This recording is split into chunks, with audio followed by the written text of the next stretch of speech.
Le soleil n'était pas encore complètement levé, mais j'étais déjà debout, impatient de sentir la fraîcheur de la terre sous mes pieds.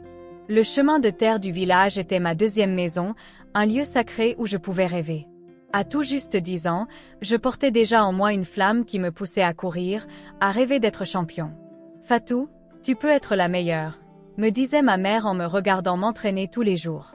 L'odeur de la terre mouillée se mêlait à l'air frais du matin, et je savais que chaque pas que je faisais était une promesse qu'un jour j'irais loin.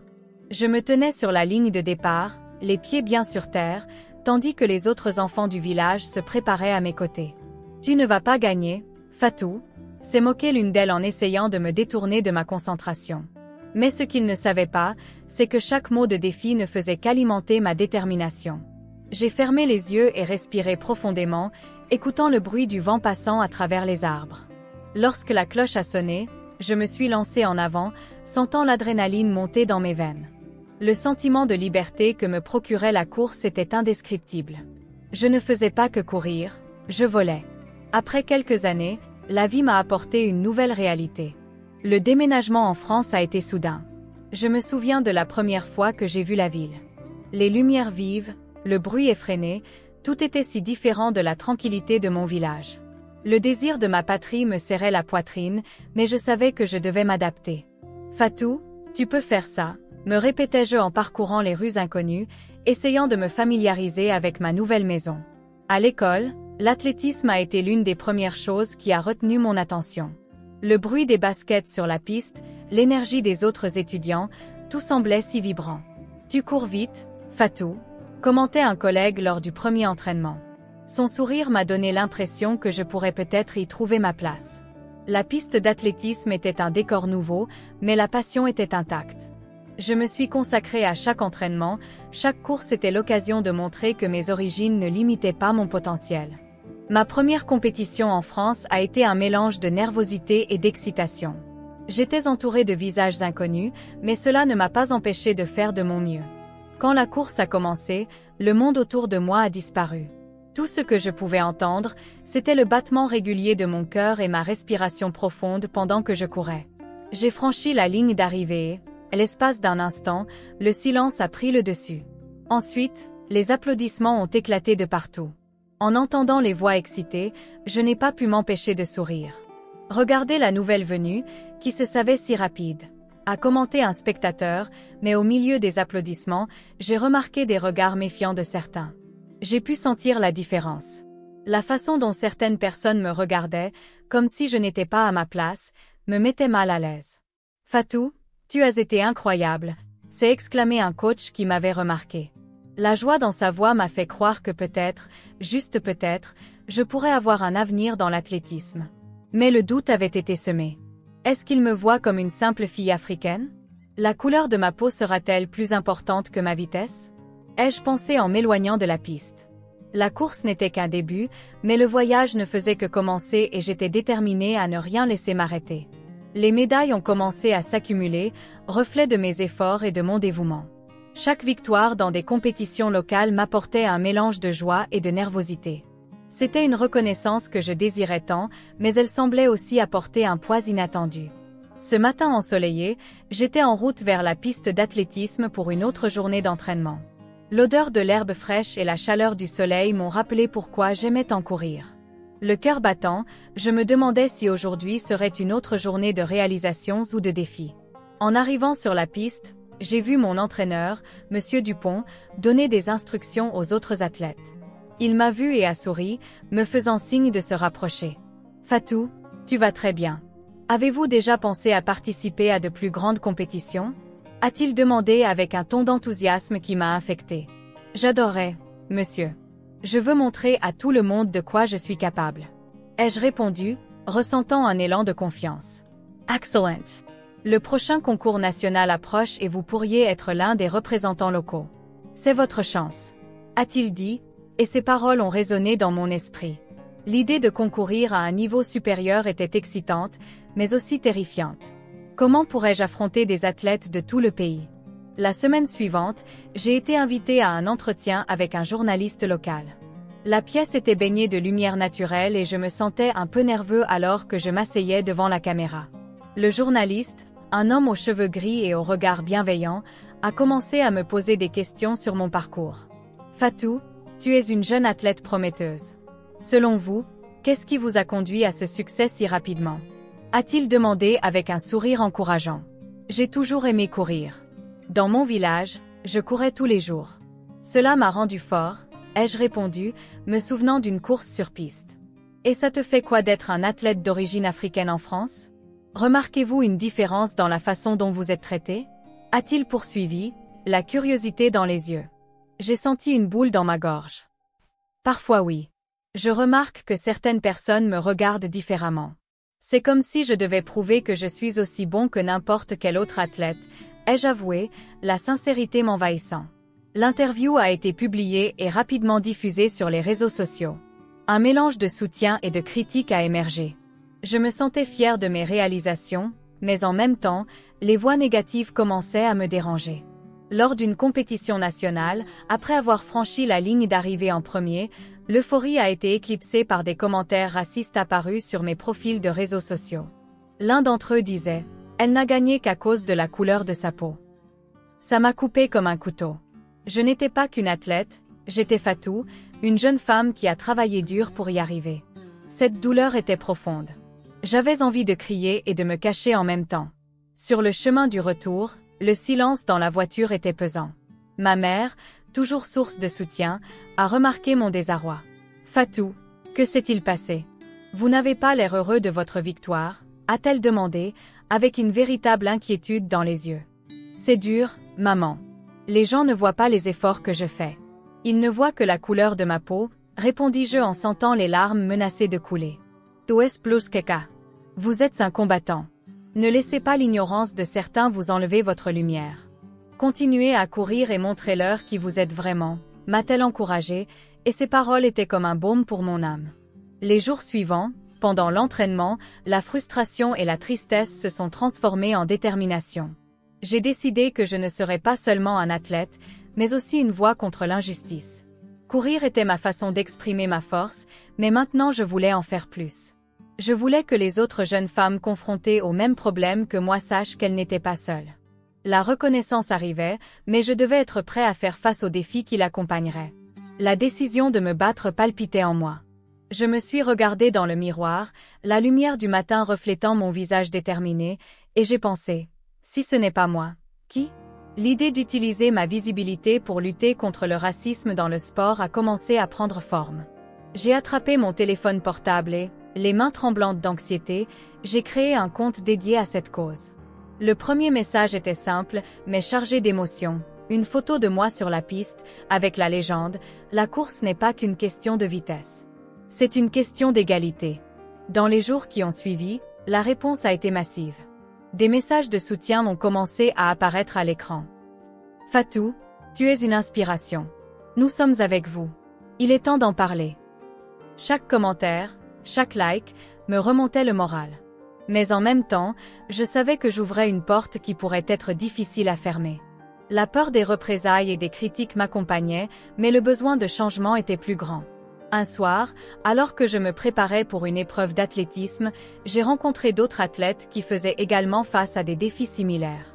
Pendant une pause, nous nous sommes assis dans un coin de la salle de sport, une odeur de sueur et de détermination flottait dans l'air. L'une d'elles, Amina, dont les cheveux étaient tressés de couleurs vibrantes, s'est mise à parler. « Fatou, tu as du courage. » Beaucoup d'entre nous ressentent la même chose, mais rares sont ceux qui ont la force de l'exprimer. « Merci, Amina, répondis-je, me sentant chaud dans mon cœur. Mais je ne fais pas ça seule. Ensemble, nous sommes plus forts. Les autres athlètes ont commencé à partager leurs histoires, discrimination dans les compétitions, regards méprisants, exclusion des groupes d'entraînement. Ce qui était autrefois un fardeau que je portais seul est désormais devenu un plâtre qui unissait nos voix. Nous avons créé un réseau de soutien, un espace où nous pouvions être entendus. Ce soir-là, nous avons décidé de nous réunir pour un discours lors d'un prochain événement. Le plan était simple, chacun de nous raconterait son histoire et, ensemble, nous lancerions un cri de respect et d'égalité. L'adrénaline m'a consumé pendant que nous répétions. Montrons-leur que nous sommes plus que de simples athlètes. Nous sommes des femmes, nous sommes des combattantes. Dis-je, Et les autres hochèrent la tête, leurs yeux brillant de la même flamme de détermination. Enfin, le jour de l'événement est arrivé. La salle de sport était pleine à craquer, le public bourdonnait d'impatience à l'approche des compétitions. Quand ce fut mon tour de parler, un mélange de nervosité et d'excitation m'envahit. Le micro était froid dans mes mains, mais ma voix se réchauffait à chaque mot. Nous sommes là pour courir, mais aussi pour être entendus. La course à pied est un espace d'inclusion et non d'exclusion. Nos origines ne doivent pas être un fardeau, mais un motif de fierté. Cependant, au moment où je parlais, un rival s'est levé, interrompant mon discours. Lui, un athlète à la solide réputation, s'est mis à crier « Vous profitez de votre origine. Il ne s'agit pas de courir, il s'agit d'attirer l'attention. » Le murmure dans le public s'est accru et l'atmosphère, qui était auparavant celle de l'autonomisation, s'est rapidement transformée en confusion. « Comment oses-tu dire ça ?» répondis-je, ma voix ferme, mais mon cœur battant la chamade. Courir, c'est ma vie, et je ne laisserai personne faire taire mon combat. Les gens autour de moi ont commencé à bouger. Certains me soutenaient, d'autres semblaient confus. La tension était palpable et je sentais que j'avais franchi une ligne. Mais quelque chose en moi savait que c'était le moment où il fallait dire la vérité. Je ne suis pas qu'un athlète. Je suis une femme, une fille, une sœur et j'ai le droit de lutter pour ma dignité et celle de toutes les femmes et de tous les hommes qui subissent les mêmes préjugés. Le public était silencieux. L'évaluation des regards m'a entouré et j'ai réalisé que le combat qui avait commencé comme une bataille personnelle devenait maintenant une bataille collective. Des voix qui avaient été réduites au silence commençaient à s'élever et je savais que, quelle que soit l'issue, j'avais allumé une flamme qui ne pouvait pas être éteinte. L'ambiance était lourde dans le vestiaire. L'écho des applaudissements résonnait encore dans mon esprit, mais cela ne suffisait pas à étouffer les voix qui s'élevaient contre moi. J'avais l'impression que l'adrénaline de la compétition s'était dissipée, ne laissant que le poids de la responsabilité que je portais.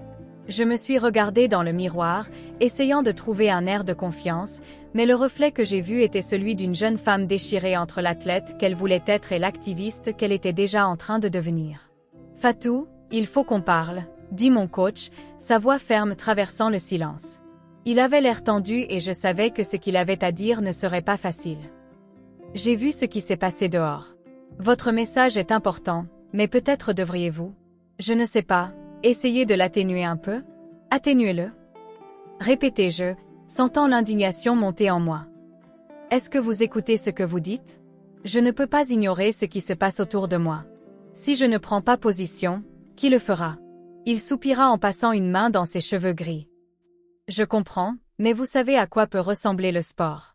Tout le monde n'est pas prêt à entendre cela. Il faut que tu te concentres sur la course, Fatou. C'est ce qui compte vraiment. Non, ce n'est pas tout ce qui compte. Je ne pouvais pas contrôler ma voix et la frustration débordait. Chaque course que je participe est une opportunité de parler de qui je suis et de ce que je représente. Si je ne le fais pas, je me précipiterai simplement pour répondre aux attentes des autres.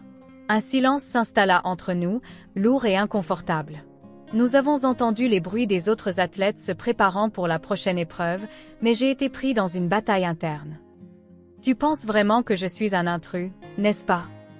Je le regardais, cherchant une réponse qu'il semblait réticent à donner. Non, Fatou, je n'ai jamais dit ça. Ce que je dis, c'est que vous devez protéger votre carrière. Il y a des gens qui ne comprendront pas. Et qui comprendra si je ne fais pas de bruit? La colère m'a brûlé et je me suis souvenu des propos de mon rival, de ses critiques qui résonnaient encore sur les réseaux sociaux. Si je ne crie pas, qui entendra? Vous voulez juste que je continue comme si de rien n'était. Je veux que tu réussisses. C'est tout ce qui compte pour moi, a-t-il répondu, essayant d'adoucir la situation. Mais je savais qu'il y avait plus dans ses paroles. C'était un avertissement déguisé en inquiétude, et je n'allais pas l'accepter. Après la conversation, j'ai quitté les vestiaires et je me suis rendu sur la piste. Le soleil se couchait, rendant le ciel orange et violet, et même avec la pression sur mon dos, j'ai senti une étincelle de détermination s'allumer en moi.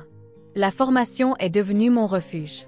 À chaque pas, j'ai mis de côté le doute et la méfiance pour me concentrer uniquement sur mon objectif, montrer que j'étais plus qu'un athlète. J'étais une force de la nature. Dans les jours qui ont suivi, je me suis entraîné dur. À chaque course, mon esprit se remplissait de pensées sur ce que je voulais accomplir, Non seulement pour moi-même, mais pour toutes les jeunes femmes qui se sentaient invisibles. J'avais besoin d'être la voix que beaucoup ne pouvaient pas trouver. Les conversations que j'ai eues avec d'autres athlètes noirs ont trouvé un écho en moi. Nous devions lutter ensemble. Le jour du championnat, la tension était palpable. La foule s'est rassemblée dans les tribunes et je pouvais sentir les regards, certains encourageants, mais beaucoup encore pleins de méfiance. Alors que je me préparais pour la course, les paroles de mon entraîneur résonnaient dans mon esprit. Je savais que je devais me démarquer, non seulement par ma performance, mais aussi par le message que je représentais. « Fatou, tu es prête ?» a demandé un coéquipier en affichant un sourire qui tentait d'atténuer la pression. J'ai hoché la tête, mais je ne pouvais pas cacher l'anxiété qui montait dans ma poitrine. « Je vais tout donner », répondis-je en prenant une profonde inspiration. Ce n'est pas seulement une course. C'est une déclaration. Elle a accepté et nous nous sommes dirigés ensemble vers la ligne de départ. J'ai regardé les fans et, pendant un instant, je me suis demandé comment ils me voyaient. Ont-ils vu un athlète, ou simplement un intrus dans un espace qui n'était pas le mien? Ce doute me hantait à l'approche de la course, mais j'étais déterminée à transformer cette incertitude en force. La course a commencé, et je me suis laissée emporter par la vitesse, par le vent qui me frappait le visage. Chaque pas était une affirmation, chaque souffle, une résistance. Mais la pression était là et je ne pouvais pas l'ignorer. Je savais que la victoire ne consistait pas seulement à franchir la ligne d'arrivée, mais aussi à montrer que j'appartenais à cet espace. L'air dans les vestiaires était épais après la compétition. Je pouvais encore sentir mon cœur battre à tout rompre, l'adrénaline circuler dans mes veines. Mais l'euphorie de la course s'est vite dissipée lorsque j'ai croisé le regard sérieux de mon coach, Alain. Il s'est approché de moi, croisant les bras sur sa poitrine, comme pour se protéger de quelque chose qui allait être dit. « Fatou, il faut qu'on parle », commença-t-il, sa voix remplie d'une tension qui me fit sentir un nœud au ventre. « Vous devez modérer vos affirmations. Ce que vous faites pourrait nuire à votre carrière. Atténuez-le. » ai-je interrogé, essayant de contrôler l'indignation qui menaçait de déborder. Il m'attaque parce que je suis qui je suis. Comment puis-je garder le silence face à cela? Il soupira en passant une main dans ses cheveux gris. Je comprends, mais les gens ne sont pas prêts à entendre ça. Et vous devez vous concentrer sur vos performances. Ce sont les victoires qui comptent vraiment. Non, Alain, répondis-je en élevant la voix. Ce qui compte vraiment, c'est que j'utilise ma visibilité pour faire la différence. Je ne peux pas ignorer ce qui se passe. Je ne peux pas me taire. Il hésita, mais son regard ne changea pas. Vous pourriez finir par vous aliéner les sponsors, ce qui affecterait votre carrière. Pensez Y. J'y ai déjà pensé, ai-je déclaré, ma détermination étant ferme. Et je ne garderai pas le silence. Je me battrai pour moi et pour toutes les filles qui traversent cette épreuve. J'ai senti l'énergie de ma communauté vibrer en moi, un carburant qui m'a fait avancer. Après cette conversation, une idée a commencé à prendre forme dans mon esprit. Je ne pouvais pas y faire face seule. J'avais besoin d'unir les voix d'autres athlètes, de créer un espace où nous pourrions partager nos expériences et revendiquer notre place. J'ai commencé à planifier une manifestation pacifique lors du prochain événement. Au cours des jours suivants, je suis allée chercher du soutien. J'ai parlé à d'autres athlètes, partagé mon idée et j'ai vite compris que je n'étais pas seule dans ce combat. Tu as raison, Fatou, m'a dit Amina, une sprinteuse rencontrée lors d'une des compétitions. Nous devons faire quelque chose. Nos visages doivent être vus et entendus. Lorsque le jour de la manifestation est arrivé, un mélange de nervosité et d'excitation m'a envahi. L'atmosphère autour du stade était chargée d'attente. Des athlètes d'horizons différents ont commencé à se rassembler, certains portant des t-shirts avec des messages de soutien et de solidarité. Ce qui a commencé comme une simple idée s'est transformé en quelque chose de bien plus grand que ce que j'imaginais. Montrons-leur que nous sommes là, que nous avons une voix. J'ai crié à la foule, sentant l'énergie monter autour de moi. La foule a répondu par des applaudissements et des cris de soutien. La chaleur du syndicat était palpable. Lorsque je suis finalement montée sur la scène de fortune, j'ai vu des visages à la fois familiers et inconnus, tous prêts à écouter. Aujourd'hui, nous sommes ici non seulement en tant qu'athlètes, mais en tant qu'êtres humains qui méritent le respect et l'égalité, ai-je commencé d'une voix ferme. Nous sommes ici pour dire que le racisme n'a pas sa place dans le sport ni ailleurs. À chaque mot, la foule s'impliquait davantage. Je pouvais voir d'autres athlètes saluer, certains levaient même le poing en signe de résistance. Le sentiment que mon message résonnait au-delà des pistes était indescriptible. Je ne parlais pas seulement pour moi-même, je parlais au nom de toutes les filles et femmes qui ont été réduites au silence, qui ont été considérées comme allant de soi. Nous nous battons pour un espace où chacun puisse rayonner, quelle que soit son origine. J'ai crié alors que la foule éclatait en applaudissements. J'ai senti une vague d'émotions m'envahir. C'était le moment que j'attendais, pas seulement pour moi, mais pour nous tous. Les voix unies ce jour-là résonneront bien au-delà de l'événement. J'avais l'impression que nous commencions enfin à changer le récit. Et en regardant les visages autour de moi, j'ai réalisé que mon voyage ne faisait que commencer. Le jour de la course finale arriva et l'ambiance était chargée d'impatience. Le stade était rempli de supporters applaudissant, brandissant des drapeaux et des affiches. Mon cœur battait à tout rompre tandis que je m'échauffais sur la piste, entouré de concurrents qui avaient eux aussi des rêves, mais il y avait quelque chose en plus dans l'air. En plus de l'adrénaline de la compétition, il y avait un poids sur mes épaules, une responsabilité que je ne pouvais ignorer. Ce n'était pas seulement un événement sportif, c'était l'occasion de montrer que mon combat pour la justice et l'égalité ne faisait que commencer. En regardant vers la ligne de départ, j'ai repéré un visage familier parmi les concurrents. C'était Malik, mon rival de longue date. Le même Malik qui avait fait des commentaires désagréables à mon égard sur les réseaux sociaux, ce qui m'a amené à remettre en question mon rôle dans le sport. Il était toujours rapide, mais ses compétences semblaient éclipsées par ses actions. Sa présence là-bas me mettait mal à l'aise. Fatou! Une voix familière m'a appelé. C'était Amina, une des athlètes qui m'a rejoint dans la lutte contre le racisme. Rappelez-vous ce que nous représentons aujourd'hui. Il ne s'agit pas seulement de gagner, mais de montrer que nous sommes plus forts ensemble. J'ai pris une profonde inspiration, ressentant déjà la pression de la course et du combat qui se déroulait au-delà de la piste. S.O.Z. Ajib. Mais je ne peux pas oublier ce qu'il a fait. Nous devons faire cela pour nous tous. Le signal de départ a retenti et les klaxons ont résonné dans tout le stade. Dès que j'ai fait le premier pas, j'ai laissé tous mes soucis derrière moi. La course a commencé de manière intense et mes muscles étaient parfaitement synchronisés. J'ai entendu le rugissement de la foule dès les premiers tours, mais je me suis concentrée sur Malik. Il était proche, mais ce n'était pas seulement la compétition qui m'inquiétait. Ce qu'il représentait était bien plus grand. Dans l'avant-dernier tour, j'ai vu Malik s'approcher de moi de manière agressive. Il a essayé de m'intimider, comme si son objectif n'était pas seulement de gagner, mais de me déstabiliser. Pensez-vous que vous pouvez vraiment gagner ici, Fatou? Vous n'avez pas votre place ici. A-t-il crié en riant avec dédain. Une chaleur m'a parcouru le dos et, dans un moment de clarté, j'ai décidé que je ne laisserais pas ça passer. Tu ne sais pas de quoi tu parles, Malik. Cet espace m'appartient et je me battrai pour l'avoir. J'ai répondu en criant, encourageant la foule à soutenir. À chaque pas, la détermination grandissait. Je me suis souvenu des paroles d'Amina, des jeunes femmes qui me considéraient comme un symbole de résistance. Lorsque j'ai franchi la ligne d'arrivée, j'ai vu qu'il ne s'agissait pas seulement d'une victoire personnelle, mais d'un accomplissement collectif. Le stade a été applaudi et je savais qu'il y avait plus en jeu qu'une simple médaille. Mais ce qui s'est passé ensuite m'a encore plus surpris.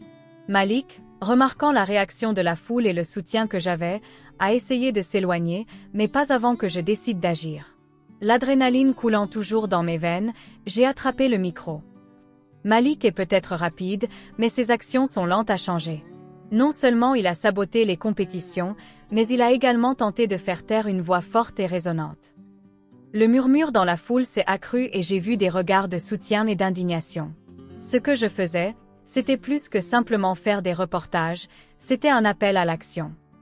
Nous devons être meilleurs que ça. Le sport doit être un espace d'unité et non de division. Chaque mot que je prononçais semblait amplifier mon message. La fédération n'a pas tardé à agir. Malik a été dénoncé pour ses actes et, dans une décision qui a fait écho dans tout le pays, a été puni. Le sentiment de justice et d'autonomisation m'a enveloppé. J'avais gagné la course et, plus important encore, j'avais franchi une étape importante dans la lutte contre le racisme.